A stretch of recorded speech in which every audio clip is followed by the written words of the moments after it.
नमस्कार दोस्तों, किरण हिंदी एकेडमी में आप सबका स्वागत है। और आज के वीडियो में मैं लाई हूँ एक अलग साहित्यकार से मिलाने एक और साहित्यकार जिसको आप सब जानते हैं, वात्सल्य रस के कहना चाहिए सम्राट, भक्ति काल के कृष्ण भक्ति शाखा के प्रवर्तक। और आप देख पा रहे होंगे वीडियो में, ये हैं महान कवि सूरदास जी के, जो कवि से ज़्यादा भक्त के रूप में भी प्रसिद्ध हैं। एक छोटा सा बस लघु परिचय आपको मैं यहाँ पे बताती हूँ और परीक्षा उपयोगी कुछ जानकारी आप लोगों के साथ शेयर कर रही हूँ। एकदम छोटा सा वीडियो है। पिछली कड़ी में चंद्रवरदाई जी के बारे में मैंने बताया था और आज एक बहुत थोड़ा सा विलम्ब हुआ दूसरा वीडियो आने में, लेकिन ठीक है, आया है। आगे इसके कड़ी को मैं कंटिन्यू करूँगी, अलग अलग साहित्यकारों के बारे में परीक्षा उपयोगी तथ्यों को मैं आप लोगों से शेयर करती रहूँगी। चलिए आज का वीडियो शुरू करते हैं। आप देख पा रहे हैं, ये हैं सूरदास जी। इनका जन्म 1478 माना जाता है और मृत्यु 1583 ईस्वी।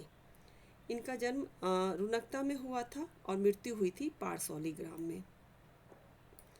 ये सूरदास जी विनय, वात्सल्य और श्रृंगार तीनों प्रकार की रचनाओं के लिए प्रसिद्ध हैं। इनकी रचनाओं में तीनों रस पाए जाते हैं, विनय, वात्सल्य और श्रृंगार। सूरदास जी हिंदी काव्य जगत के सूर माने जाते हैं, है ना। सूर सूर तुलसी ससी, ये कहावत प्रसिद्ध है। तुलसीदास जी हिंदी के चंद्रमा जी माने जाते हैं और सूरदास जी सूर्य माने जाते हैं। सूरदास भक्ति काल की सगुण शाखा के कृष्ण काव्य धारा के प्रतिनिधि कवि माने जाते हैं, पता है सभी को। विट्ठल नाथ जी ने सूरदास को पुष्टि मार्ग का जहाज कहा है। ये प्रश्न पूछ लिया जाता है और उसमें ऑप्शन में विट्ठल नाथ और उनके जो पुत्र हैं वल्लभाचार्य और विट्ठलनाथ का नाम दिया जाता है। वल्लभाचार्य इनके गुरु रहे हैं, विट्ठलनाथ वल्लभाचार्य जी के पुत्र हैं। लेकिन ये बहुत लोग ना गलती से वल्लभाचार्य लगा के आ जाते हैं। इनको पुष्टि मार्ग का जो जहाज कहा है वो विट्ठलनाथ जी ने कहा है। इनकी मृत्यु पर विट्ठलनाथ जी ने कहा था कि पुष्टि मार्ग को जहाज जात है, सो जाको कछु लेना होए सो लव। ये ब्रज भाषा है। आचार्य शुक्ल ने तुलसीदास को वात्सल्य रस का सम्राट कहा है और जो वनोत्सव का कवि भी इन्होंने कहा है, जीवनोत्सव का वात्सल्य रस का सम्राट और जीवनोत्सव का कवि किसने उपमा दी है? आचार्य शुक्ल जी ने। हाँ, ये पंक्ति भी आपको पता ही होगा, प्रसिद्ध है कि सूरदास वात्सल्य रस का कोना कोना झांकाए हैं। इनके पिता का नाम रामदास था। इनकी 3 रचनाएं पाई जाती हैं जो बहुत प्रसिद्ध हैं। सूरसागर सबसे प्रसिद्ध इनकी यही रचना है, जिसमें 4936 पद संकलित हैं। दूसरी है सूरसारावली, जिसमें 1107 पद संकलित हैं। और तीसरी है साहित्य लहरी, जिसमें 118 पद संकलित हैं।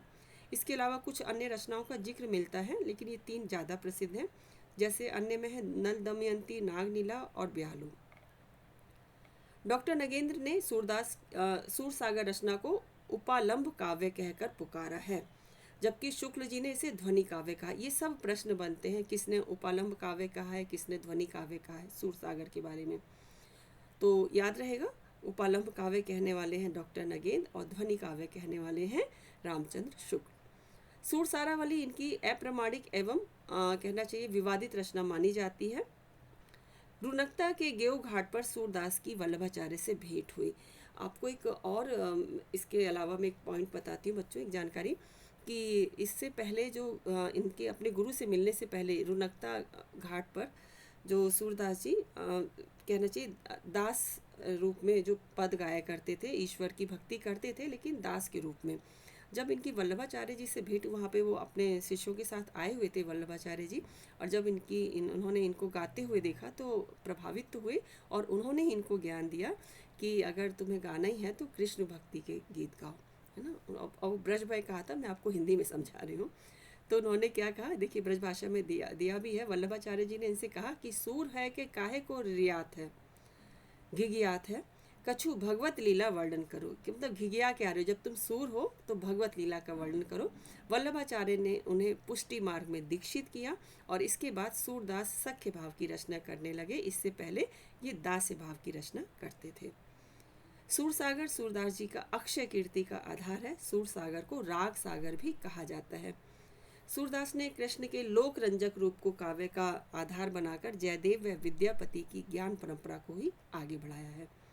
भक्तमाल में यह सारस्वत ब्राह्मण कहे गए हैं किंतु साहित्य लहरी में एक पद है जिससे यह पृथ्वीराज के अमात्य एवं चंद्रबरदाई के वंशज मालूम होते हैं। इस पद के आधार पर कहा जाता है कि यह नेत्रहीन होने के कारण अंधकूप में गिरे थे, और इस बात का जिक्र रामचंद्र शुक्ल ने अपने इतिहास ग्रंथ में भी कहा है। पूरी वंशावली भी उन्होंने वहाँ पे दी हुई है। सूरदास के पदों पर सर्वाधिक प्रभाव विद्यापति का ही पड़ा था। ये भी प्रश्न बनता है, किसका प्रभाव सबसे ज़्यादा था? तो विद्यापति का। सूरदास की साहित्य लहरी रचना सर्वाधिक विवादित रचना मानी जाती है। इसमें नायिका भेद संबंधी दृष्टिकूट पद हैं। दृष्टिकूट पदों का प्रयोग इन्होंने किया है। और सूर सारावली व साहित्य लहरी को आचार्य शुक्ल, नंदुलारे वाजपेयी, दीनदयाल गुप्त और प्रभुलाल मित्तल जी प्रामाणिक रचना मानते हैं, जबकि बच्चन सिंह और ब्रजेश्वर वर्मा अप्रामाणिक मानते हैं।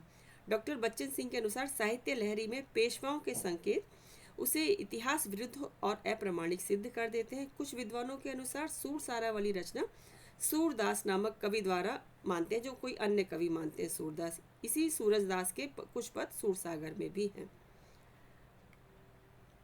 भ्रमर गीत का मूल उद्गम श्रीमद् भागवत के दशम स्कंद के 47वें अध्याय में है। ये प्रश्न पूछे जाते हैं बच्चों कि भ्रमर गीत किस पे आधारित है। तो इसका जो मूल स्रोत है वो है श्रीमद् भागवत का दशम स्कंद और उसके 47वें अध्याय से लिया गया है। सूरदास ने दशम स्कंद के 47वें अध्याय में पद संख्या 12 से 21 तक के आधार पर भ्रमर गीत की रचना की। कितनी बारीकी से देखिए, छोटे से वीडियो में आपको बता दिया गया है। आप लोग इसको ध्यान रखिएगा, अपने नोट्स जब बनाते होंगे आप उसमें ये चीज़ें नोट करिएगा। सूरसागर में 1.25 लाख पद हैं। विभिन्न विषय की दृष्टि से इसके 3 भाग हैं सूरसागर के, जो सबसे महत्वपूर्ण, इनकी कीर्ति का आधार ही सूरसागर है बच्चों। इसके 3 भाग हैं, विनय के पद, पौराणिक कथाओं के पद और कृष्ण लीलाओं के पद। सूरदास जी को ब्रज भाषा का अग्रदूत कहा जाता है। और इनकी बारे में कुछ प्रसिद्ध पंक्तियां देख लेते हैं। हजारी प्रसाद द्विवेदी जी ने इनको कहा है ब्रज भाषा का प्रथम कवि। सूरदास के पद प्रबंधात्मकता लिए हुए गेय पुस्तक है। गेय जो इनके जो पद हैं ये मुक्तक है ना, मतलब कोई प्रबंध काव्य नहीं है सूरसागर, इसलिए सूरदास के पदों को लीला पद भी कहा जाता है। कौन कौन सी कुछ इनकी कुछ पंक्तियां, प्रसिद्ध पंक्तियां भी छोटे से वीडियो में मैं शामिल कर लेती हूँ। एक तो ये है, मौसम कौन कुटिल खलकामी। दूसरी, प्रभु हों पतितन को टीको। एक और, हरि हों पढ़ी आए राजनीति। लरिकाई को प्रेम कहाँ अली कैसे छोटे। मैं मतलब पंक्तियाँ पढ़ रही हूँ तो मैं उस भाव को महसूस कर पा रही हूँ। ये मेरी पढ़ाई हुई है ये सब चीज़ें। नंद ब्रज लीनो ठोक बजाए हैं ये सारी गोपियों का है इनका कहना। सूर की बड़ी भारी विशेषता है नवीन प्रसंगों की उद्भावना। रामचंद्र शुक्ल जी ने इनकी प्रशंसा में कहा है, सूरदास की रचनाएं इतनी प्रागल्भ और कर्तव्यभूत है, काव्यानुभूत है कि बाद में आने वाले कवियों की उक्तियां सूरदास की जूठन प्रतीत होती हैं। ये बहुत महत्वपूर्ण कथन है आचार्य शुक्ल जी का। आचार्यों की छाप लगी हुई 8 वीणाएं श्री कृष्ण की प्रेम लीला कीर्तन करने उठी, जिनमें सबसे ऊंची सुरीली और मधुर झंकार अंधे कवि सूरदास जी की थी। ये भी कहना है शुक्ल जी का, उनके ग्रंथ में उन्होंने जिक्र किया है। और एक और शुक्ल जी का कथन है कि इनकी सूर की बड़ी बाहरी विशेषता है नवीन प्रसंगों की उद्भावना। ऐसी प्रतिभा हम तुलसी में नहीं पाते। तो एक इस मामले में इन्होंने शुक्ल जी ने तुलसी से भी श्रेष्ठ इनको माना है सूरदास जी को, जबकि तुलसीदास उनके प्रिय कवि रहे हैं शुक्ल जी के। बस एक और थोड़ा सा, सूरदास जब अपने प्रिय विषय का वर्णन शुरू करते हैं तो मानो अलंकार शास्त्र हाथ जोड़कर उनके पीछे दौड़ा करता है। उपमाओं की बाढ़ आ जाती है, रूपकों की वर्षा होने लगती है, संपूर्ण काव्य रस से सरोबार हो उठता है। बहुत प्रसिद्ध कथन हजारी प्रसाद द्विवेदी का।